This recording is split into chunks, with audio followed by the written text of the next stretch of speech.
Writing Matters with Dr. Troy Hicks is a Writable podcast. Find more episodes and subscribe on your favorite platforms. And if you want to learn how to grow great writers, check out Writable.com. In this episode, Troy speaks with Jim Burke, an English teacher of more than 20 years and best-selling author of numerous books, including the English Companion. Jim is also the founder of the English Companion internet community and has been awarded numerous awards. In their conversation, Jim and Troy speak about the importance of a personal writing and reading practice to help bolster your teaching and share unique tips for all educators.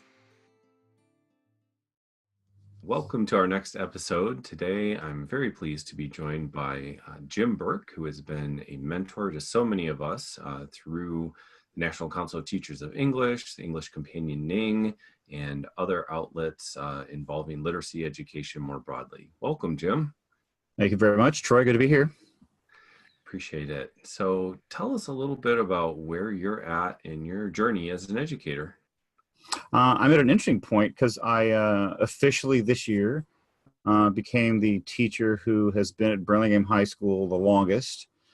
So that was kind of unexpected to arrive at that moment. I knew that I was definitely in that spot in the English department, but at the beginning of the year, our new principal had us do an activity where we kind of lined up by seniority, and it never even occurred to me that I would be at the end of that line, or the head of that line, I guess. So I find myself in my 28th year at Burlingame. I find myself in my 31st year overall as a teacher, which is kind of crazy that it adds up like that. I'm teaching all college, what we call college prep seniors. So these are non-AP classes, and have about 100 kids, and having a really great year with them. I'm kind of amazed at how fast the year feels like it's going.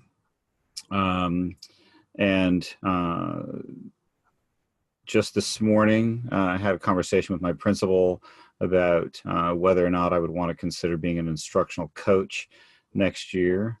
So right now I'm thinking that my hope is that I have 3 more years in the classroom, and kind of, interesting to look at such a short period of time and ask myself what I want that to be like. But at the end of the day, I really just continue to love the work of the classroom. I was telling my kids the other day that your job is to find a question or a problem that you would want to spend your whole life trying to answer or contribute to the solution of. And as I told them lovingly, that they are my problem or my question that I've spent my life trying to figure out. And after 27 years, I do not have it all figured out because it kind of keeps changing, but that's what I love about it.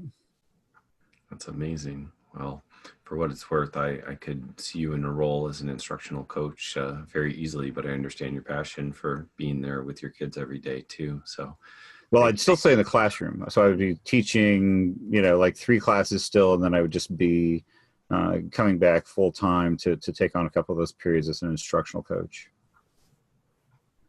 Gotcha.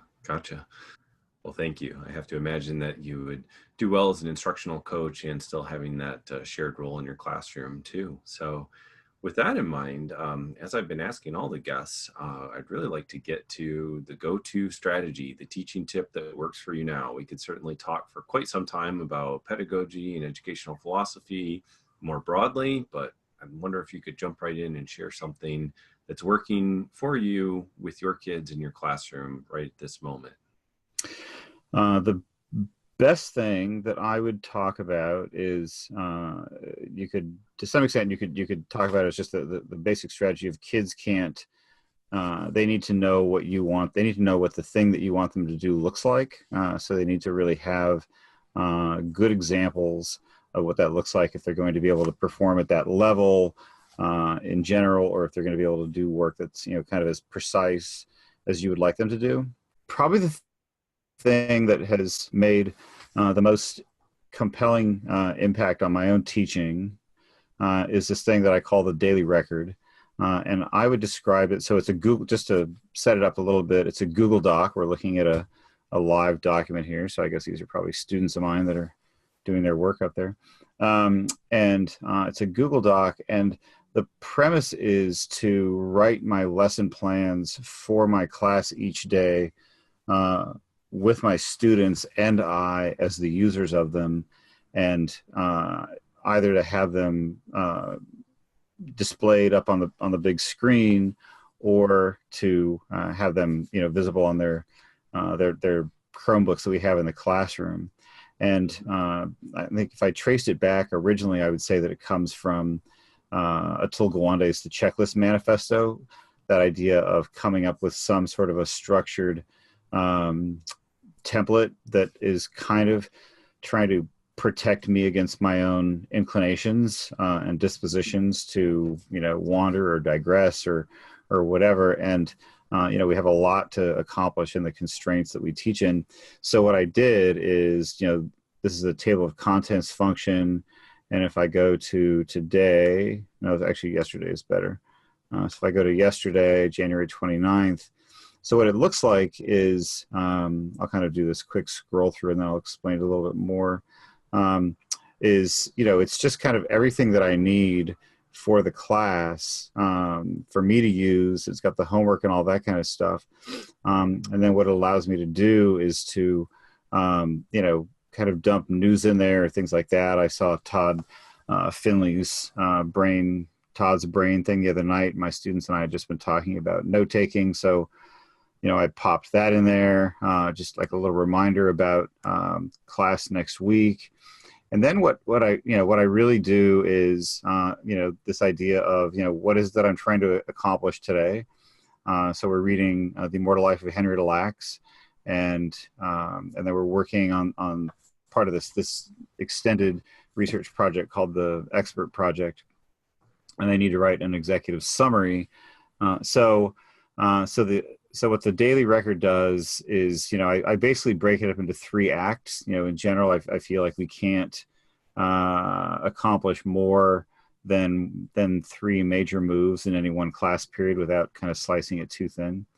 So I generally am not inclined to give kids time to read in class, but it's a longer book, and I just feel like I need to pony up a little bit of my time. So what they see is they see this up on the screen, and I write this up each day for class. It has the added benefit of, if there are kids that have special needs, IEPs, 504s, second language learners, they have all this material here to be able to look at later on in their own time. So yesterday, for instance, we're in the early parts of Immortal Life of Henrietta Lacks, and I feel like the kids just don't know what Jim Crow looks like, right, when we read about it. So if they click on this, we didn't have as much time as I would have liked to, but it allows them to go to this photo exhibit by Gordon Parks back in the 1950s, where he took a trip through the Jim Crow South, the first African-American photographer for life, first color photo exhibit, in Life magazine. So that was kind of a little bit of a background. It allows me to do things like, weave in a little bit of a local connection. So this Tanforan BHS thing, the local mall that's a couple of miles away from school was a Japanese internment center, a detention center during World War II, and so I wanted the kids to understand that the stuff that they talk about in Henrietta Lacks is not something that just those people back then or those people down there do. That these are very local issues as well. So I wanted them to see that during World War II, that Japanese American students from their own school, Nisei at Burlingame High School, had been removed from the school and were kept apart over in the detention center before they were shipped out to Manzanar. And then we get to the main thing for the day, which is working on the executive summary, this writing assignment that I want them to do. And so I'm able to link the documents in here, make sure that they have digital copies, make sure they're able to see things in color. So what they've done is they have done a survey or an interview or an experiment in the last week, and now they have all this data. And what I'm going to do is teach them how to write an executive summary. I'm going to really be very serious in the coming week about, the document formatting is a part of, is a writing skill these days. And so when they look at that, that's what they see when they come into class. And that's a document that you've created, and then that's a document that I've created, right? And then I was talking about wanting them to have examples. So down here they've got an example of what a completed executive summary looks like, depending on whether they've done a survey. So this one's on psychopathy. So it's an example from a student last year, and this is like a graphic that would have come from a girl's Google form survey, and she would have taken a screenshot of that and embedded it. So it's a very different kind of writing. We talk a lot about the challenge of writing with precision and concision. And up top what you have is kind of the key finding from the data from their research, the graphic that illustrates that, and down here you have the analysis of what's important about it. And then kind of other things to sort of help them along the way, and then the homework for the day. So your question was what's my go-to strategy, and really the daily record has become that. It gives me just a great sense of structure, and I think allows me to keep myself honest, not just kind of go in there and fling it around without reducing it to some kind of a hop, skip, and a jump predictable template. Wow.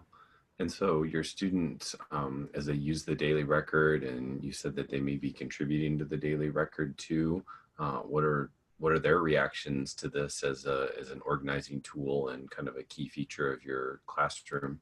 I think they find it, profoundly helpful, and it's there. Like I've had a number of kids out lately that have been out for 2, 3, 4 days with the flu, so they can have access to to all the material.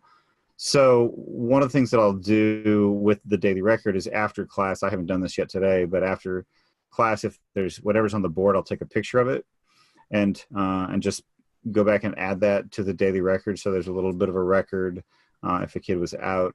So what you see here is, I was mentioning earlier, I think the idea that kids need to know what things look like. So they've got, examples of complete, some additional complete executive summaries over here. They've got, kind of some of my annotations in the middle. They've got an example of one that was good, but that did a bunch of things wrong.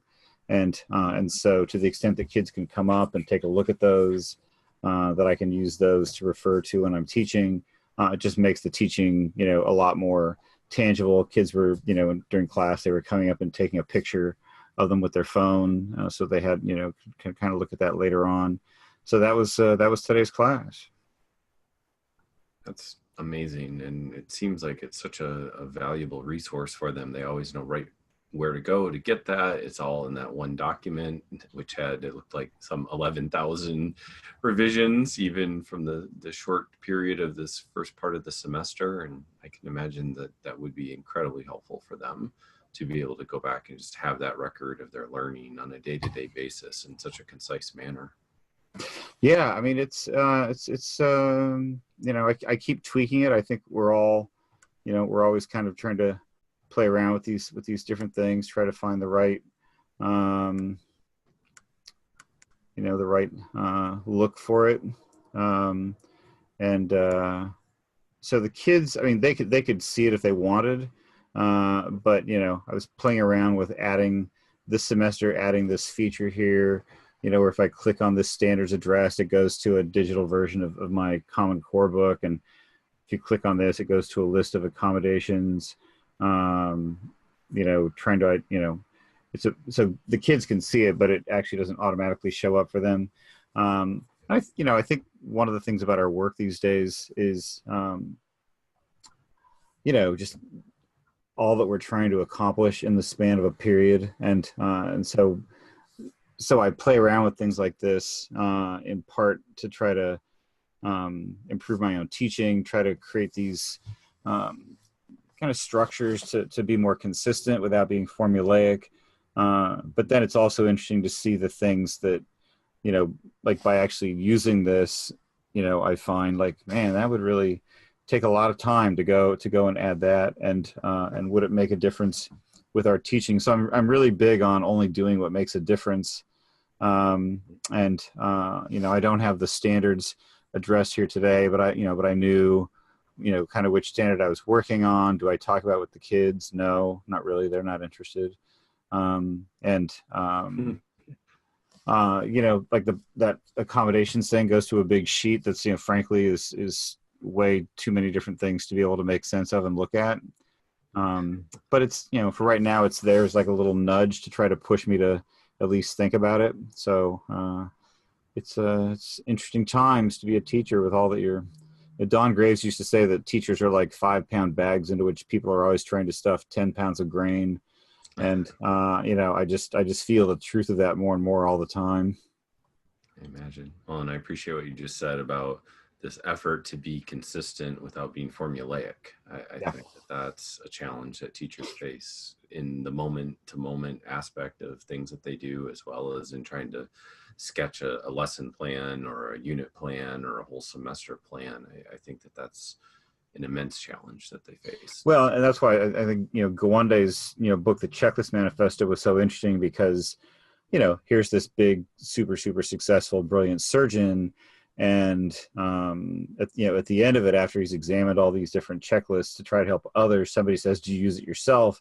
And he says that he decided that he had to use it himself just to, he wanted to believe that he didn't need it. But, the first surgery that he used it on, it actually helped him avoid, a major glitch. So I think, his point is that we have so many different things to try to remember and try to accomplish. And so any tool that you can use to try to help yourself be more consistent is something that's essential. I have some teachers that I work with that I know who don't really seem to come in with anything, in their hand, and they're solid teachers, but I can't even imagine what that's like to walk in, with things not kind of written up for yourself. Right. Yeah. Well, I'm kind of curious too about the way that you provide feedback for students. And, one of the tools and tips that you shared at a Michigan Council of Teachers of English conference a number of years ago was right after the iPhone came out, using the voice recorder and sending that to students as an email attachment or something of the like. How are you providing feedback for students nowadays? Are there tips and tools and strategies that you might be able to share with us? I'll say a number of things about that, Troy, since you bring that up. It's so first of all, I think that iPhone strategy is probably the leanest, meanest, and cleanest way of providing that kind of feedback that I've come across. We went over to Canvas, and Canvas has all sorts of video feedback things, video and audio feedback within it. You can, like if I'm reading a paper on my iPad, I can go in with an iPen and I can annotate things and circle whatnot. And, but it just has all these different little things, that kind of get in the way, and the loops, that I haven't quite figured out very well how to loop back around to it in class. And so I feel like the back end of the loop of looping back around to listen to it and use it and revise from it is somehow much less intuitive and much less efficient and convenient than I've been used to it being. And so I guess my point is that it's really, we get these tools, and sometimes they have, they become the equivalent of these, these giant Swiss Army knives, that have the saw blade and everything else in them, and don't necessarily, allow you to do your work better. Because, time, I think we're all just obsessed with time. So if you look at something, like this might seem really picky, but in Canvas, if I read a paper and if I give it feedback, and then if I click going on to the next paper, it takes something like 9.8 seconds for the next paper to load.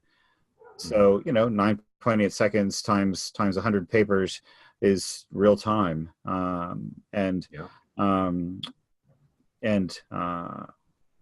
had a nightmare situation last year with Turnitin where I gave all this audio feedback in their app, and something terrible happened where the audio just vanished. So that was a giant loss of time from my life. The bottom line is it's situational. Like, so today in class, going back to those executive summaries that you saw, if you were in my class, what you would have seen me do was walking around kid to kid. We were on a block period, so I had an hour and a half, and having them get out what they had so far and looking at it, in real time, and, pointing it out or doing some stuff with it on the screen to try to help them with that. And that kind of, that's more often than not probably the gold standard for feedback, because it's just situational. It's very concentrated. It's it's helping them. I can explain within that context, what they need to do.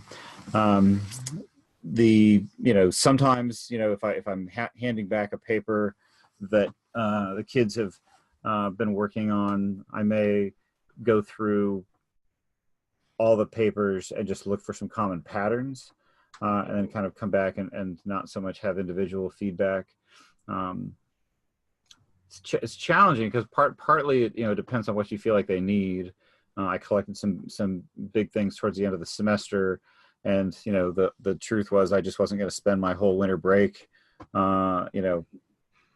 in the way that I could have, giving feedback on all those papers.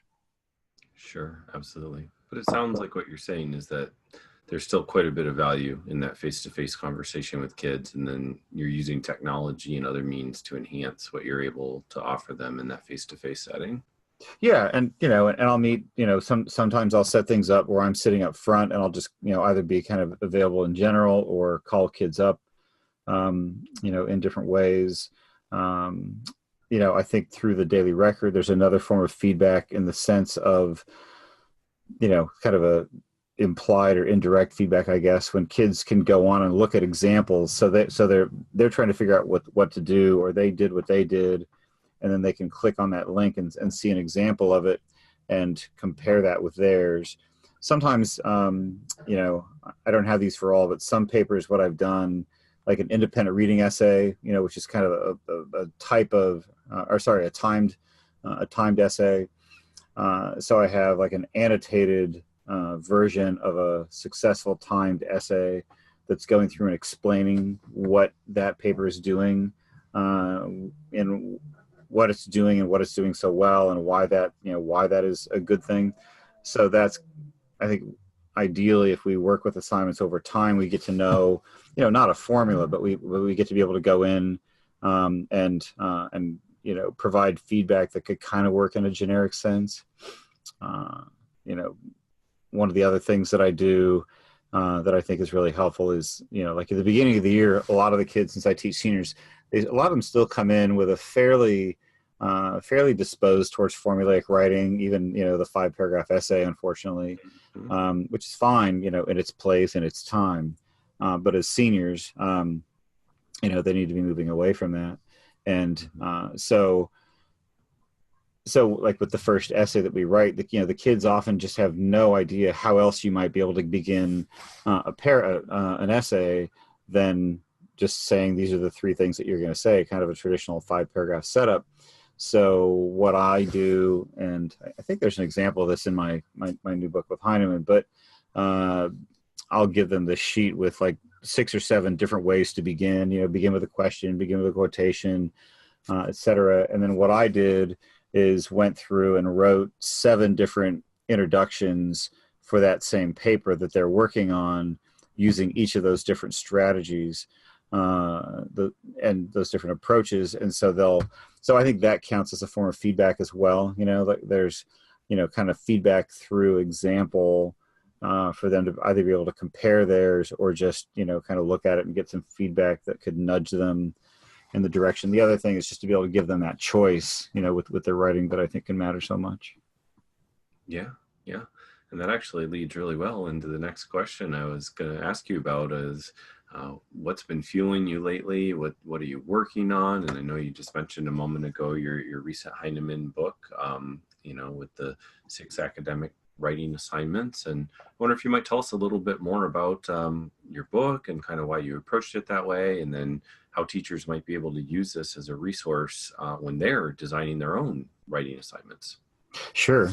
I'm distracted by how much it looks like the walls of my office are tilting in on each other and eventually collapse on top of me.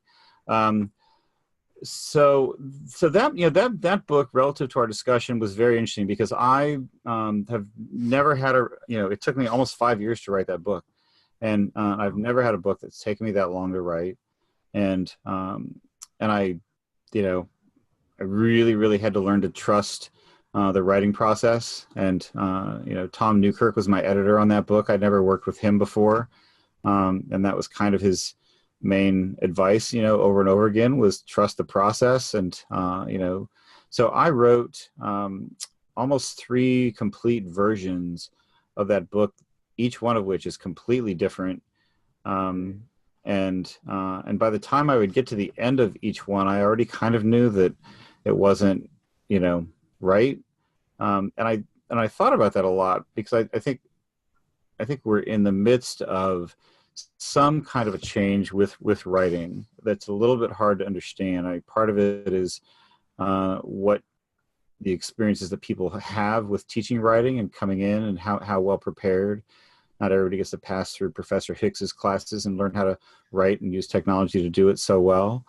And I think that just even writing itself, maybe partly because I am a writer. So, my editors are all giving me this, this feedback that readability improves with shorter paragraphs.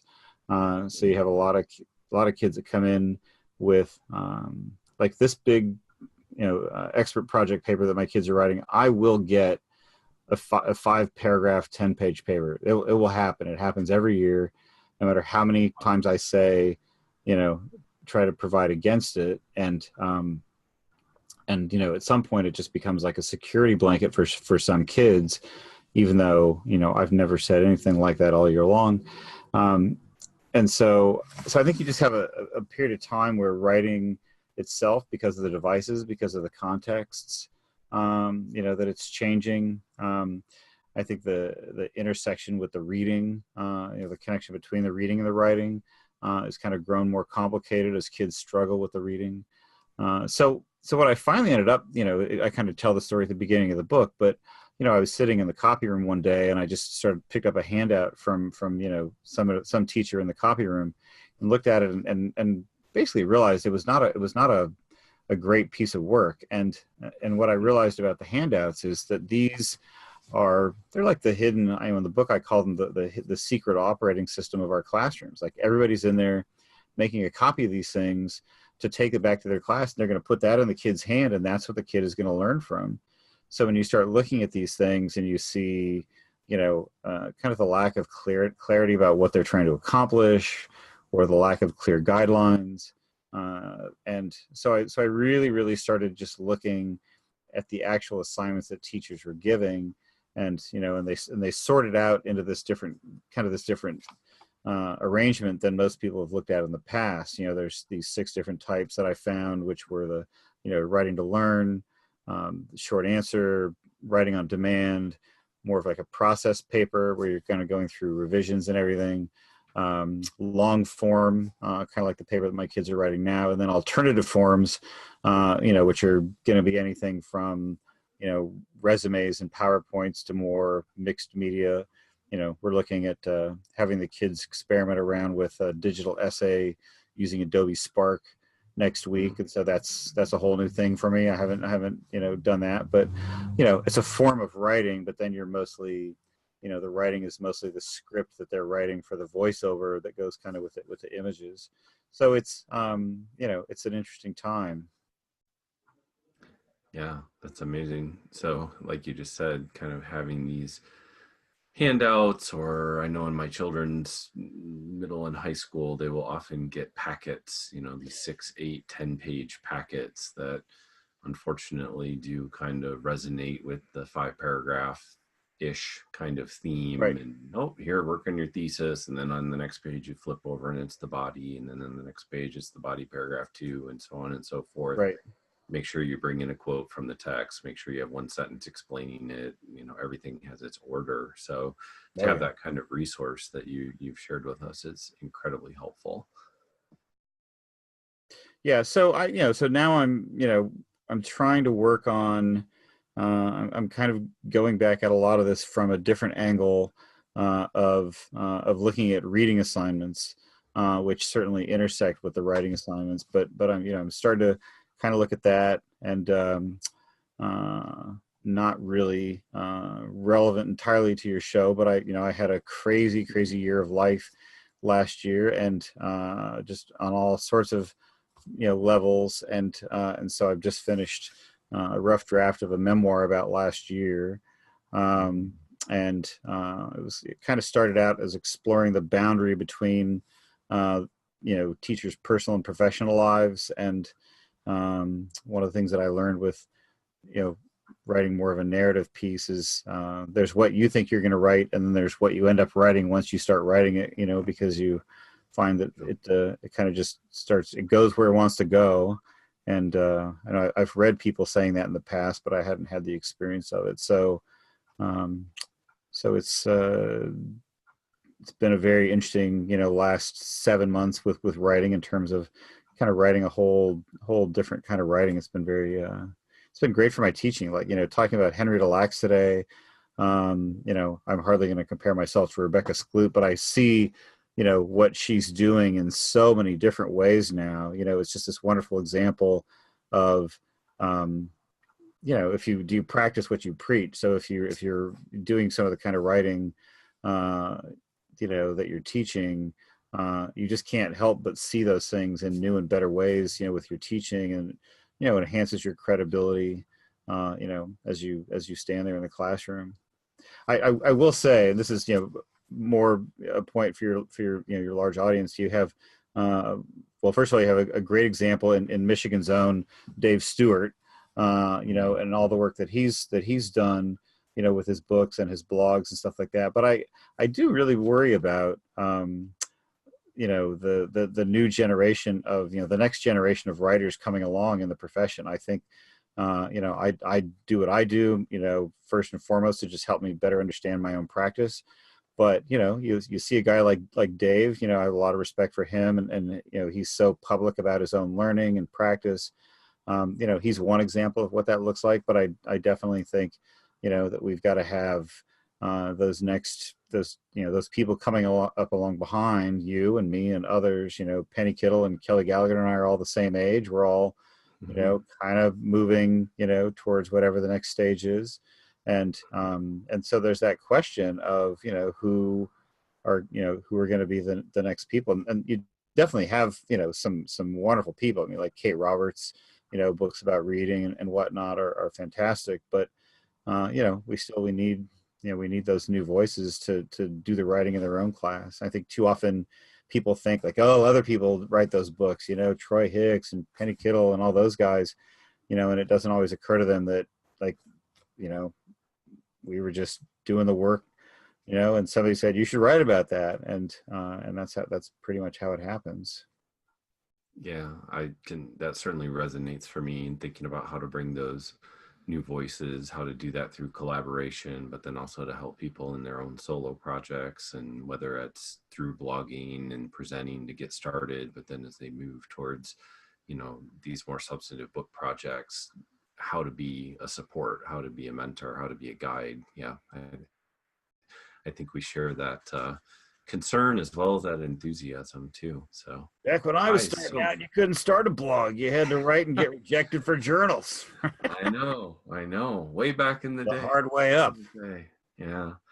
Well, and I always share the anecdote that I'm so fortunate to have met you at the right time in my career, when I think I originally introduced you at a Michigan Reading Association, and then you happened to be there to offer a word of encouragement and support when I was first talking to Heinemann. And I think never thank you enough for that. So thank you so much. We're all in this together, you know.